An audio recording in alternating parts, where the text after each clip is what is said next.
하박국 1장 1절을 다 같이 합독에 올리겠습니다. 선지자 하박국의 묵시로 받은 경고라. 선지자 하박국이 하나님께 묵시로 받은 경고의 말씀이라는 것을 말씀을 했습니다. 그래서 선지서는 누구를 대상으로 하나님의 경고하신 말씀인가? 하나님의 백성이라 이름한 생명들에게, 곧 하나님의 백성들에게 대해서 경고한 말씀입니다. 물론 이방에 대해서 경고한 말씀도 있습니다만 거의 대체적으로 대부분이 하나님의 백성에 대한 경고의 말씀입니다. 그래서 구약시대 하나님의 택하신 백성이었던 이스라엘 백성, 또 유다 민족에 대한 그 애언, 그 경고의 말씀이 이 마지막 신약시대, 또 이 신약 종말에 예수를 그리스도로 믿고 영적 이스라엘이 된 하나님의 백성들에게 대해서 경고하신 말씀이다. 이렇게 정리하시면 됩니다. 그래서 선지자 하박국의 묵시로 받은 경고라, 경고의 말씀이라는 것입니다. 자, 2절에 여호와여 내가 부르짖어도 주께서 듣지 아니하시니 어느 때까지리까? 내가 강포로 인하여 외쳐도 주께서 구원치 아니하시나이다. 부르짖어도 듣지도 않고 부르짖어도 주께서 구원치 아니하시나이다. 그러니까 이 하박국 1장 2절을 보면 정말 절망입니다. 절망. 빛이 보이지 않아요. 서광이 보이지 않습니다. 그래서 하박국 1장의 제목은 심판하기 위하여 개울자를 높이셨다는 것을 말씀을 했어요. 하나님은 심판하기 위해서 개울자를 높였습니다. 왜 북방에 자리 잡은 붉은 공산 세력이 이렇게 무력적으로 강하고 강포하느냐? 그것은 하나님께서 심판하시기 위해서 먼저는 부패된 오늘의 교회들, 썩어 빠진 오늘의 교회들, 부패한 교회, 음료화된 교회를 심판하고, 그리고 마지막으로 부패한 이 바벨 세상을 심판하시기 위해서 하나님의 분난의 몽둥이, 진노의 몽둥이, 심판의 도구로 하나님이 세워놓으신 것입니다.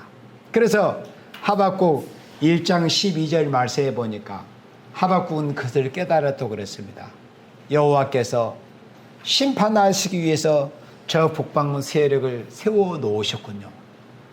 경계하시기 위해서, 우리로 경계하시기 위해서, 우리로 깨게 하기 위해서, 우리로 깨어서 기도하고 각성하게 하기 위해서 저 북방 세력을 저렇게 하나님이 강하게 또 겨울째로 세워놓으셨군요 하는 것을 하박국 선지가 깨달았습니다.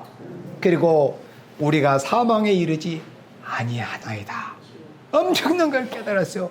우리도 하박국 선지자와 같이 이 마지막 시대에 다시 애언자가 되기 위해서는 옛날의 시대 우리의 믿음의 선진, 우리의 믿음의 선배들인 선지자들이 깨달았던 그 말씀을 우리도 그분들처럼 똑같이 깨달아야 돼요.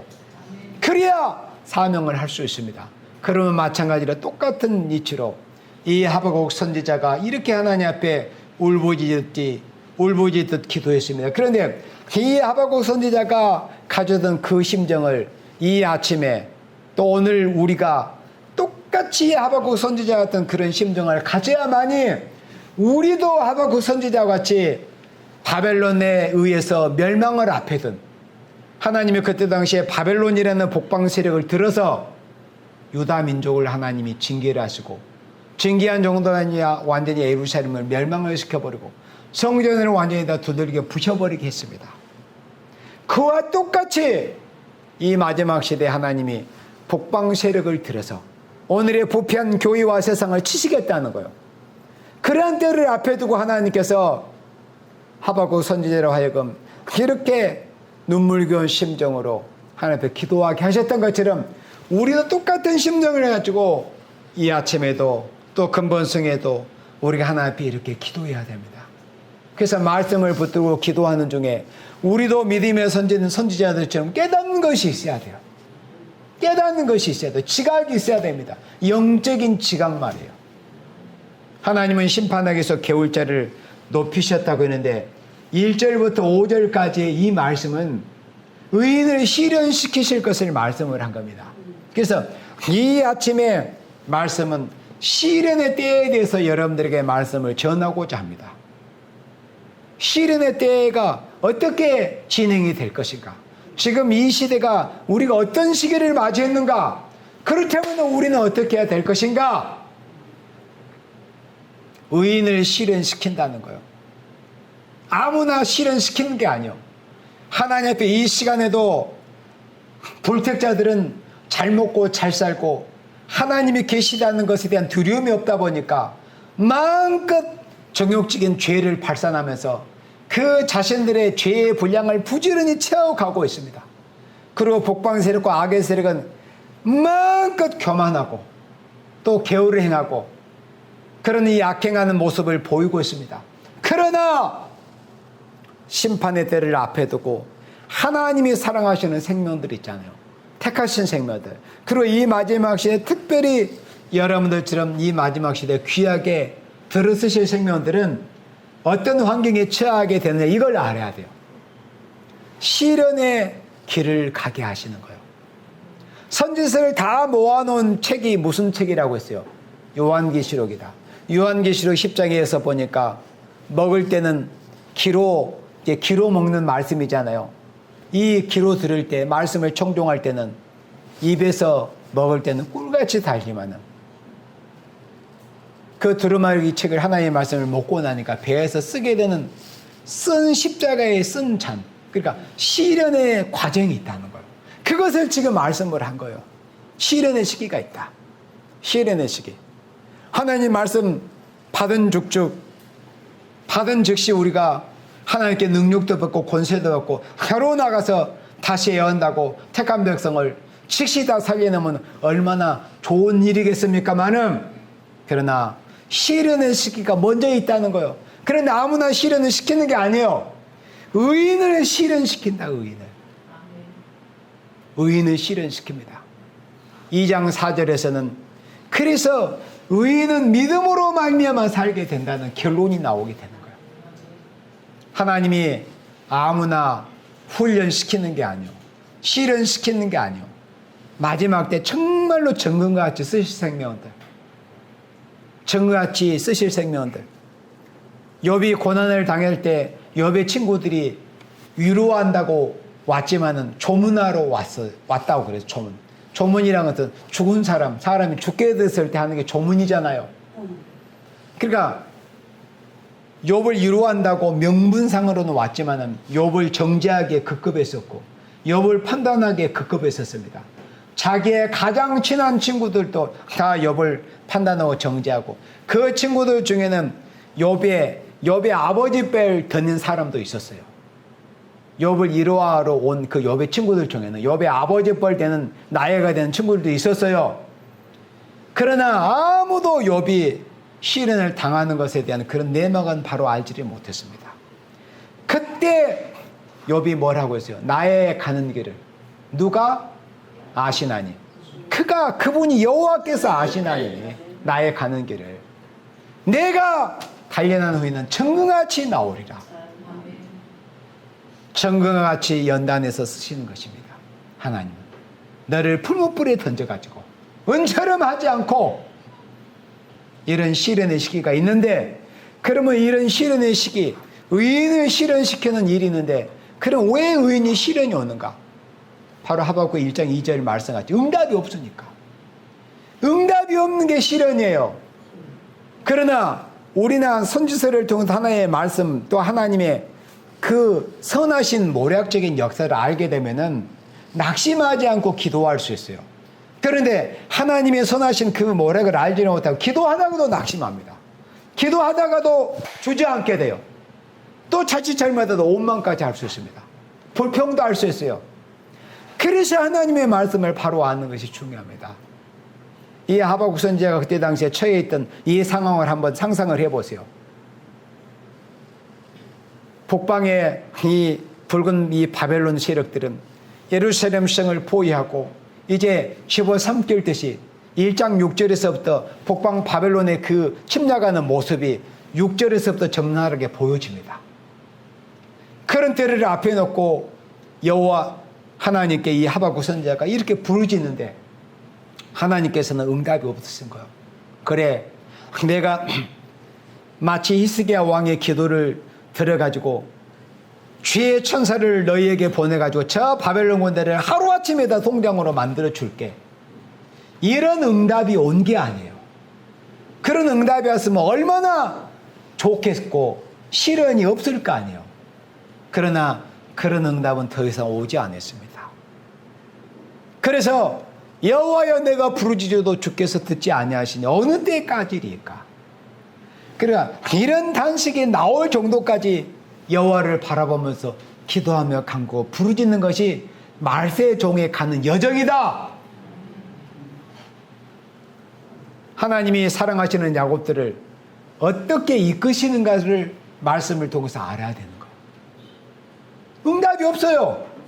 10년, 20년, 30년, 40년을 부르짖어도 아직까지 이 말세에 하나님이 주시겠다는 완전한 일곱리 역사, 권세 세임의 역사를 받은 종들이 아직까지 없잖아요.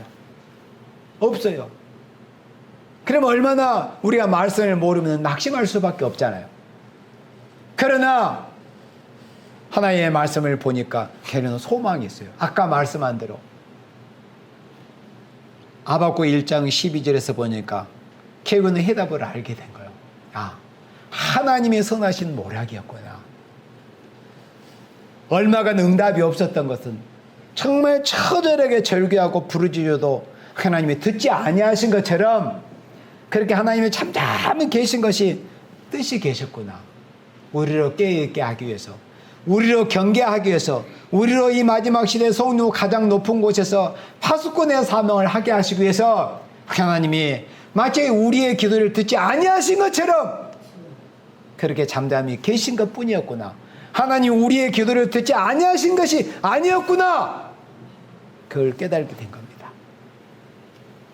내가 부르짖어도 주께서 듣지 아니하시니 어느 때까지니까. 우리가 이런 절박한 심정을 가지고 기도해야 돼요. 하나님 어느 때까지입니까? 지금 이 나라의 이 모습을 보시옵소서. 이 종북 정권이 들어서 가지고 백성들이 종북 세력들에게 속아가지고 그랬잖아요. 속아가지고 저런 정권이 세워진 거 아닙니까? 그러나 하나님이 다 그렇게 하신 거예요. 세운 거예요. 하나님이. 왜? 이 나라 백성들의 모습이 하나님 앞에 이런 징계가 필요하기 때문에 그런 겁니다.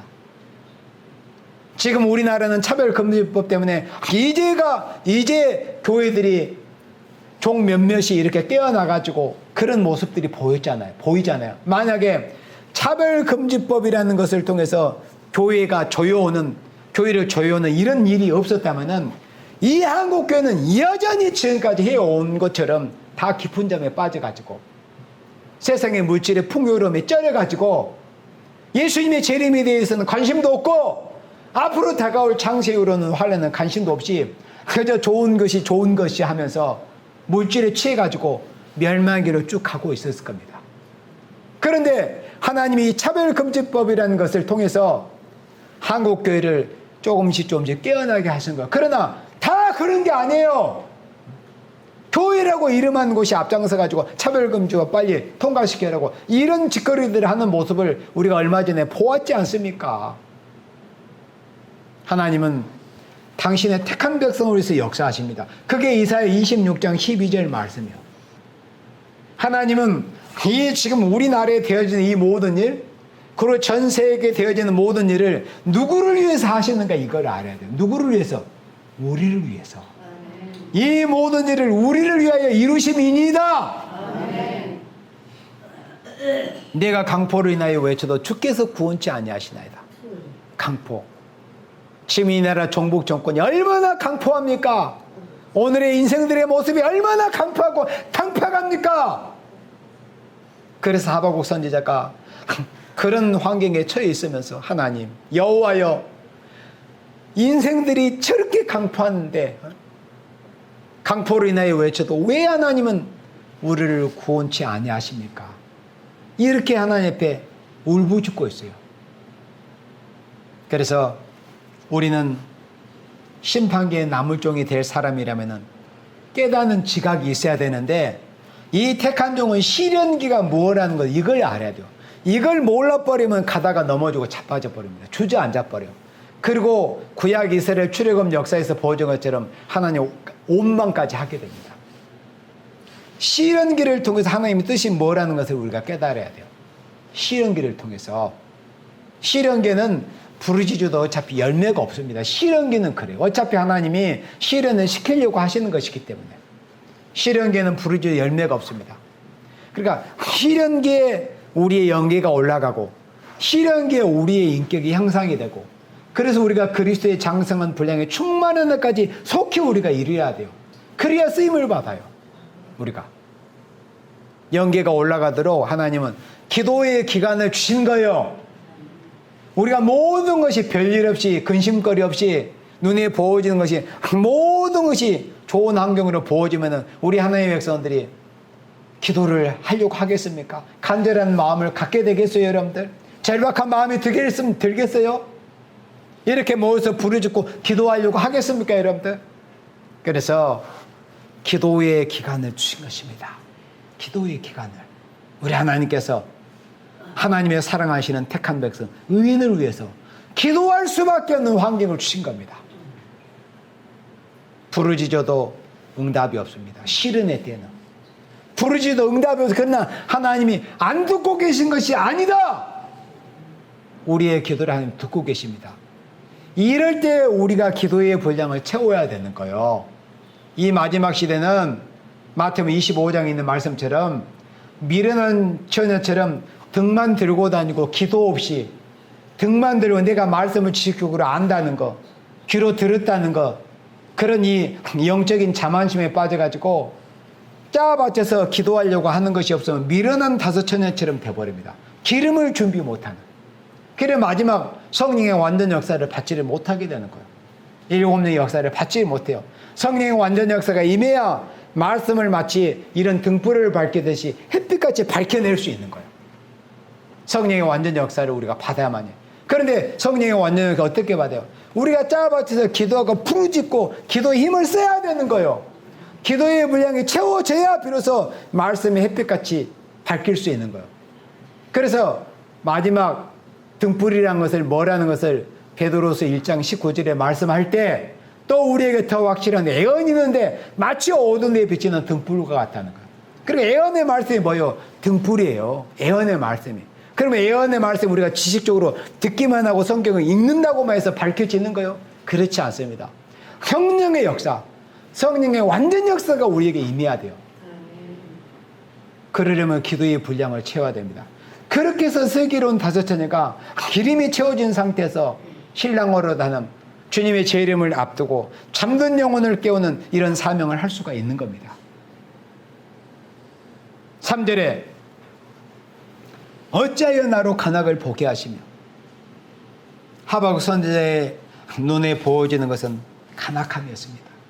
인간들의 모습이. 지금 이 하박국 선지자가 보고 있는 그 눈에 보이는 인생들의 모습이 누군 줄 아세요, 여러분들? 유다 백성들이었어요. 유다 백성들이 누굽니까? 하나님의 백성이라 자처했던 사람들이었어요. 그들의 모습에서 보여지는 것은 간악한 뿐이었어요. 그저 간사하고 악한, 그것도 이방인들이 아닌 여호와를 안다고 하는, 그들에게 자신에게 율법이 있다고 하는, 마치 오늘 이 시대의 오늘의 교회들의 모습 말이에요. 내가 예수를 믿는다고 하고, 내가 성경을 들고 있고 안다고 하고, 내가 교회에 다닌다고 하고 신앙생활을 한다고 하는 이런 자처하는 자들, 자처해봤자 기껏 자처해봤자 자칭 유대인밖에 되지 않습니다. 그런 모습이 하박국 눈에 보여질 뿐이었습니다. 그래서 이렇게 기도합니다. 어찌하여 나로 간악을 보게 하십니까? 여러분들 눈에도 좀 간악한 모습만 잔뜩 보여질 겁니다. 간악을 보게 하시며 패역을 목도하게 하시나이까? 패역함.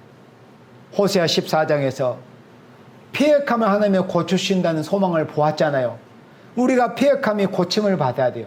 그런데 똑같이 우리 역시도 하나님의 패역함을 고침을 받지 못하면은 우리는 하박국 선지자가 이렇게 안타까운 마음으로 그들을 바라보는 게 아니라 오히려 하나님의 심판의 대상자가 돼서 환난에 빠질 자가 돼서 패역한 모습이 보여지는 거예요. 패역을 목도하게 하시나이까? 그럼 우리 눈에 폐역한 모습이 우리 눈에 바로 보이게 해서 우리가 먼저 하는 폐역한 그 상태가 고침을 받아야만이 인생들의 폐역한 모습이 제대로 보여지는 거지. 내 자신이 우리가 하나의 폐역한 상태에 있으면은 다른 사람들의 눈이 다른 사람들의 모습이 폐역한지 부패인지 어떤지 그런 것을 분별을 할 수가 없는 거예요. 다 똑같은 사람들이 돼버리면은. 우리가 폐역함을 고침을 받아야 하박국 선지처럼 하나님의 백성으로 이름한 인생들의 눈에 인생들의 모습이 폐역하다는 것을 보여지게 된다는 거예요. 나로 간악을 보게 하시며 폐역을 목도하게 하시나이까. 폐역을 목도하게 하시나이까. 우리 자신이 폐역함이 먼저 고침을 받아야 이렇게 하나님께 기도할 수 있어요. 그런데 우리가 하나님 앞에 폐역한 상태를 고침받지 못하면은 고침받지 못한 하나님 왜 저들이 저렇게 폐역합니까? 이렇게 하나님께 우리가 기도했다고 합시다. 그럼 하나님 뭐라고 하시겠어요? 야, 네 폐역함부터 고침을 받아야 되겠다. 이렇게 하지 않겠어요? 폐역을 목도하게 하시나이까. 대저 겁탈과 강포가 내 앞에 있고 하박국 선지자의 눈에 보여지는 모습은 겁탈, 강포, 겁탈이 뭐요? 정상적으로 어떤 일을 하고 품을 팔아가지고 수고를 해서 정상적으로 그 삭슬을 받는 그런 과정이 아니고 고생하지 않고 어떤 수고하지 않고 땀 흘리지 않고 남의 것을 거저 빼앗는 게 뭐예요? 겁탈이지 않습니까? 겁탈, 남의 것을 불법적으로 앗는 거. 이런 모습이 지금 우리나라에서 보여지는 것 같습니까? 보여지고 있잖아요, 여러분들. 겁탈과 강포가 내 앞에 있고 강포가 내 앞에 있고 변론과 필요 없는 말들 하나만 쓸데없는 소리들만 그냥 입 밖으로 내어놓는 거. 변론과 분쟁이 일어난다이다. 그냥 말만 그저 늘어놓는 거예요. 변론과 분쟁이 일어난다. 이런 모습만 보여지게 되었습니다. 우리도 이 마지막 시대에 이제는 말씀을 통해서 우리가 무장이 되고 우리가 이런 모습을 우리가 바로 볼 수는 이런 우리가 눈이 열려져야 돼요. 또 우리의 심령 상태가 하박국 선지자와 같은 이런 심령 상태가 돼야 됩니다. 안타까워. 저들의 하나님의 백성이라는 사람들의 모습이 우리의 눈에 보여질 때 이렇게 안타까운 모습이 바로 보여져야 되는 거예요. 변론과 분쟁이 일어나나이다. 그 다음에 4절에 이러므로 율법이 해이하고 이러므로 율법이 해이하고 율법이 뭐요? 하나님의 말씀. 자, 지금 이 말씀은 실제로 시대적으로 율법 시대에 기록된 선지서예요. 그런데 율법이라는 것은 쉽게 말해서 하나님의 사람을 통해서 모세 오경을 통해서 율법을 우리에게 주셨잖아요. 그런데 모세 오경이 이제 율법이라고 우리가 대체적으로 알고 있는데 율법 시대에 하나님이 모세 오경을 통해서 하나님의 택하신 생명들에게 하나님의 법이 뭐라는 것을 주신 말씀이 바로 율법인데 율법이라는 것은 쉽게 더 큰 범위로 우리가 이제 알자면은 각 시대마다 하나님이 당신의 택한 백성들에게 지키게 하시는 그 법이 바로 율법입니다. 성경 전체가 사실은 율법이에요. 영적인 의미로. 율법은 뭐예요? 하나님의 말씀이에요. 그러니까 하나님의 백성이 지켜야 될 법이 율법이에요. 그러면 우리가 모세를 통해서 주신 그 율법도 율법인데 그러면 구약시대 모세로부터 시작을 해서 세례 요한의 때까지가 실제 율법 시대였습니다. 그러면 모세로부터 세례 요한의 때까지가 율법 시대는 실제로 율법 모세오경을 지키는 때였어요. 그럼 세례 요한이 보라 세상 죄를 지고 온 하나님 어린 양이로다. 이렇게 이제 예수님에 대해서 증거한 이유에는 이제 은혜로운 시대가 열렸잖아요. 죄인을 부려서 용서해 주고 하나님의 백성이 되는 그럼 예수님이 오신 이후의 시대를 우리가 은혜 시대, 조직 신학적으로 은혜 시대라고 하는 거. 그럼 은혜 시대에 우리가 지켜야 될 법이 뭐예요? 은혜 시대에 지켜야 될 율법이 뭐냐면 십자가의 법이에요. 예수님의 십자가의 보혈의 공로를 통해서 우리 인생은 죄를 사하고 구원을 받는다. 그게 은혜 시대의 율법이다 이겁니다. 그러면 이 마지막 시대의 율법이 뭐예요? 예언의 법이에요. 이제는 우리가 예수님의 재림을 우리가 맞이해야 될 생명들로서 예수님께서 재림하시는 예수님의 부탁이 뭐예요? 계시록 1장 3절에 재림하실 예수님의 부탁이 뭡니까? 예언의 말씀을 읽고 두고 지키라는 거 아닙니까? 그러면 이 시대에 우리 예수 믿는 그리스도인들이 지켜야 될 율법이 뭘까요?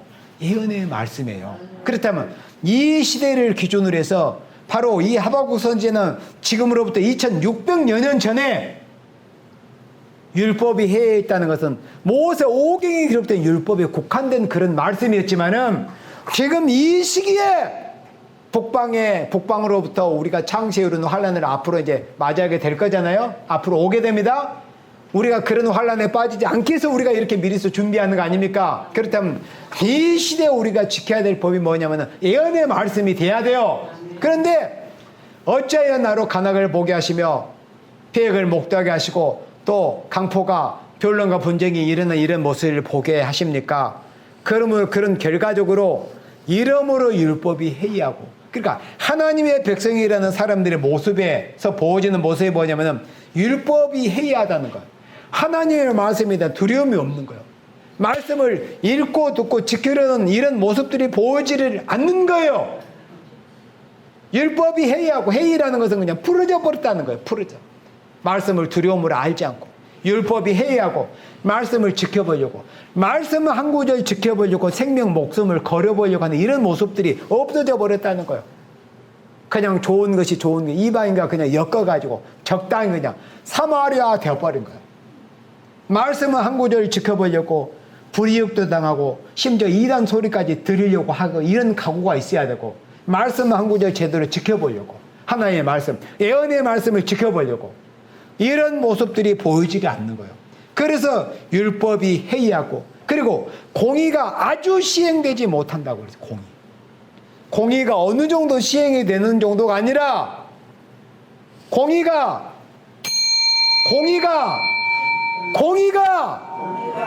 아주 시행되지 못한다는 거예요. 네, 공의가 전혀 시행이 되지 못하는 거예요.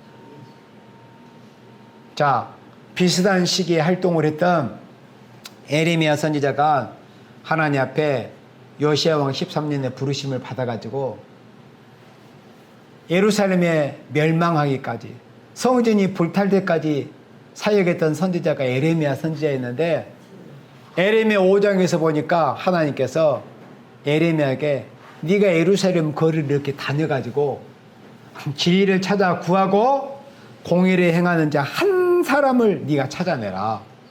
그러면 내가 이 성, 하나님의 예루살렘 성을 용서해 주겠다. 멸망을 당하지 않겠다. 바벨론에게 함락되지 않겠다.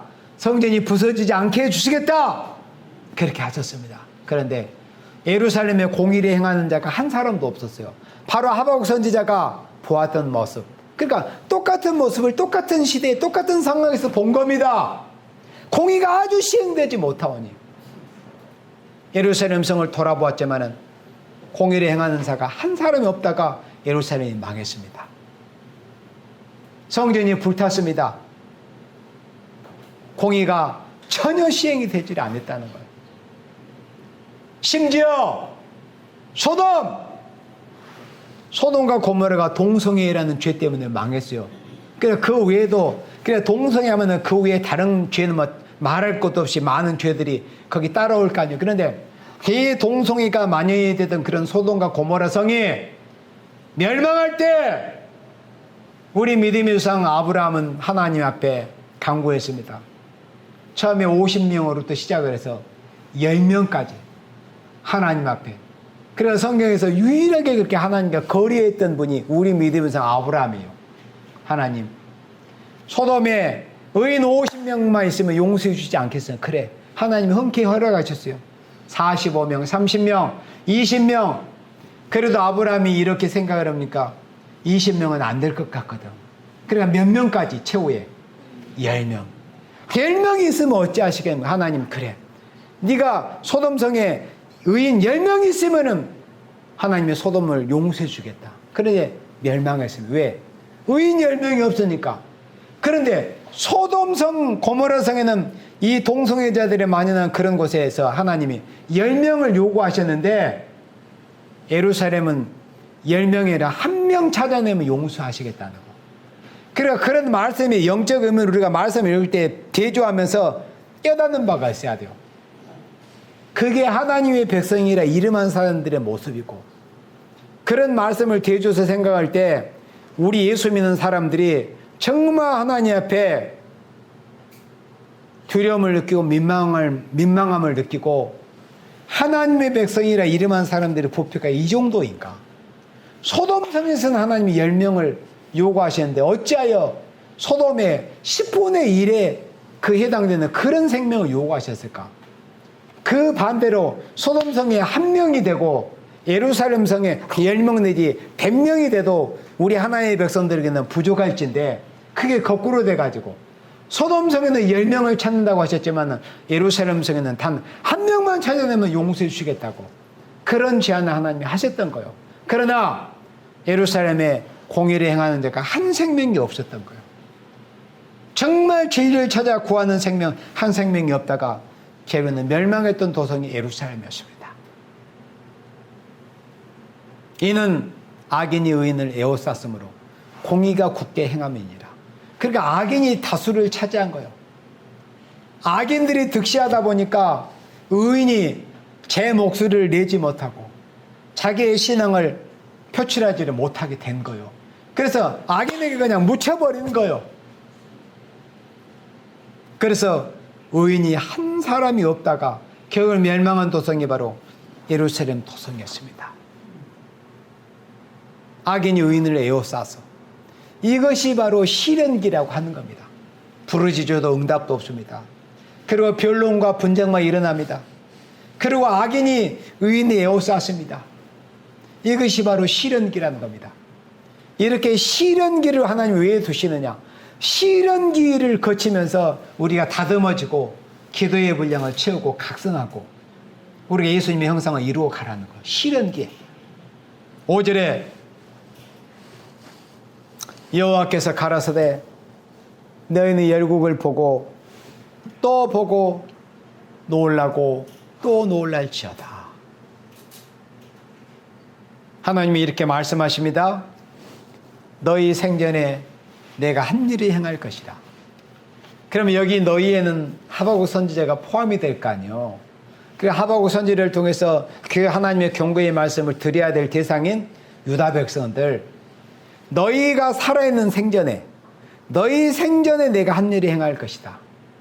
예수님께서도 이 세대가 지나가기 전에 이 모든 일이 응할 것이라고 말씀을 했으니까 하나님의 말씀은 제가 어제 전에도 말씀드렸는데 기점을 어디에 바로 두느냐 이걸 바로 알아야 돼요. 그걸 모르면 성경을 바로 깨달을 수가 없습니다. 그러면 여기서도 똑같은 원리입니다. 너희 생전에 내가 한 일을 행할 것이다. 그러면 이 말씀이 본격적으로 다시 예언이 될 때가 언제예요? 전 3년 반이 시작이 될 때입니다. 아시겠어요? 네. 하나님의 말씀이 이루어지는 시점, 기점이라는 게 있어요. 이 말씀은 지금 2600년에 경고되고 기록된 말씀이지만은 이 말씀이 진짜 인간 종말에 이루어질 때가 있습니다. 이때는 이 인간 종말에 복방으로부터 환란이 오는 때입니다. 그러면 이 말씀은 지금 이 시간 저 역시도 전하고는 있지만은 완전한 영감과 완전한 것을 받아서 전하고 있지는 않아요.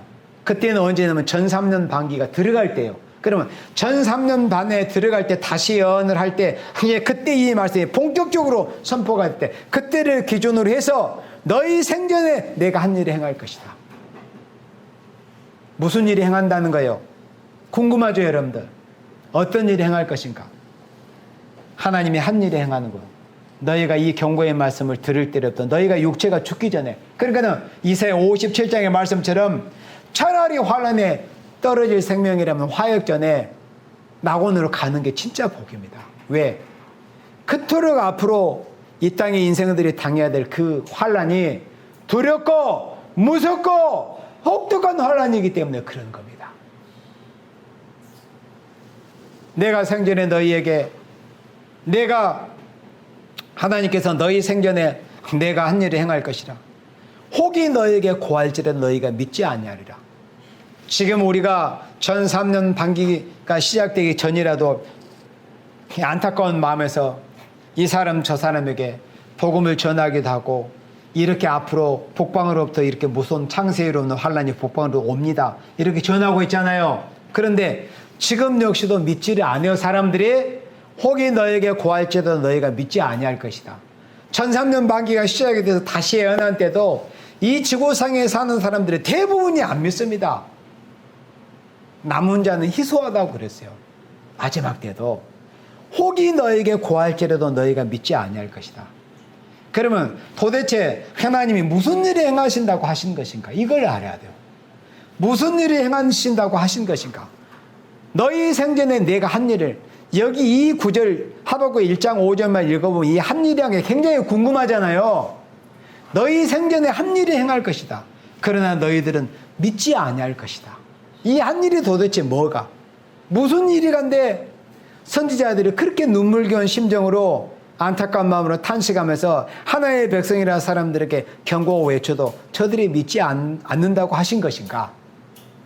하나님이 앞으로 행하실 일을 안 믿어요. 지금도 마찬가지입니다. 그 일이 무슨 일이냐? 우리 에레미야 애가 4장 말씀을 봅니다. 에레미야 애가 4장. 에레미야 애가 4장 12절. 하박국 1장 5절에서 하나님께서 너희 생전에 내가 한 일을 행할 것이라. 그렇지만 너희들이 믿지 아니할 것이다. 이 말씀은 하박국 1장 6절부터 시작이 되는 말씀이에요. 하박국 1장 6절에서부터 이제 북방 이 바벨론 군대가 이 유다 하나님의 백성에서 쳐 내려오는 북방으로부터 환란이 오는 모습을 하박국 1장 6절에서부터 말씀을 하셨는데, 그런 일이 시작이 되기 전에 아무리 선지자들이 북방으로부터 환란이 온다고 부르짖고 외쳐도 절규해도 하나님의 백성이라는 자들이 안 믿었다는 거예요. 자, 그러면 여기 에레미야 애가 4장 12절에 그 일이 무슨 일이었느냐? 대적과 원수가, 여기서 말씀하는 대적과 원수라고 하는 것은 실제로 하박국 선지자가 예언했고 에레미야 선지자가 예언했던 당시로 하자면 역사적으로는, 알파적으로는 이 바벨론 군대였어요.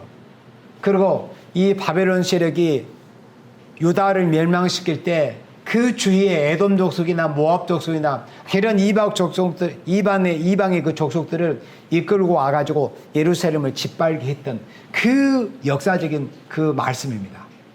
구약시대를 하자면은 대적과 원수가 예루살렘 성문으로 들어갈 줄은 세상 열왕과 천하 모든 백성이 믿지 못하였었도다.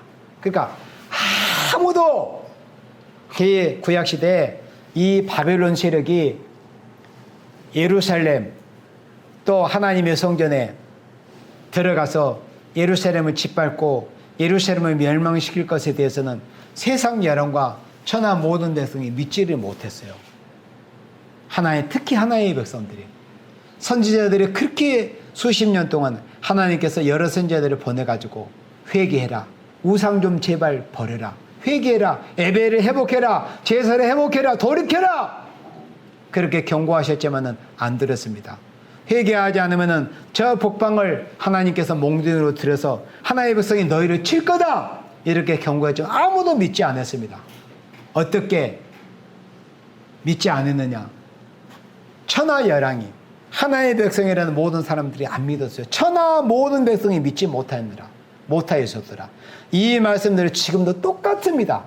지금 이 시대에 앞으로 북방 환란이 옵니다. 북방으로부터 창세이유 없는 환란이 옵니다. 선지자들이 경고했었고 예수님이 경고하셨던 말씀대로. 그러나 안 믿습니다. 왜? 더더군다나 지금 종북 정권이 세워진 이런 때는, 아니 김정은이 전원서 가고 평화협정하고 좋은 게 좋은 거지, 앞으로 연방제도 될 것이고 또 무슨 평화통일도 될 것이고, 그래서 앞으로 전쟁도 없고 좋은 세상이 올 것인데 무슨 전쟁이며 무슨 환란이라고 하냐, 그러니까 너희는 이단이야, 이렇게 하면서 안 믿어요. 그것을 이렇게 하박국 선지자와 또 예레미야 선지자와 여러 선지자들을 통해서 경고하신 것입니다.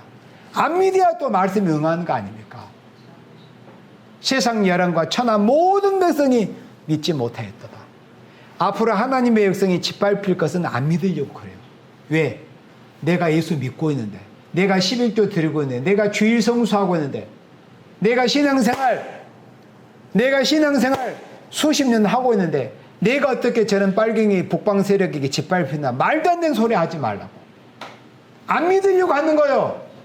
똑같아. 이 마지막 시대 2600년이 돼도 선지자들이 경고의 말씀을 듣지 않는데 2600년이 지난 지금 이 시대는 얼마나 마귀의 미혹이 더 강한데 믿으려고 하겠어요. 더 믿지 않으려고 하는 거죠. 13절에 그 선지자들의 죄와 제사장들의 죄악을 인하미니 누구의 죄 때문에 예루살렘이 짓밟힌다는 거예요? 선지자들의 죄 때문에. 그래서 선지자는 하나님의 말씀 선포하는 생명들 아닙니까? 이 시대 그러니까 강단에 서서 무슨 교회에서 목자니 목회자니 하면서 하나님의 말씀을 전한다고 하는 자들이 죄 때문에 그렇다는 거예요. 무슨 죄요? 말씀 바로 전하지 못한 죄 때문에. 말씀을 바로 증가하고 하나님의 백성이라는 사람들이 우선 듣기 싫어하고 좀 꺼려하고 그래도 쳐서 경고하고 회개를 촉구하고 하나님 앞에 바로 서라!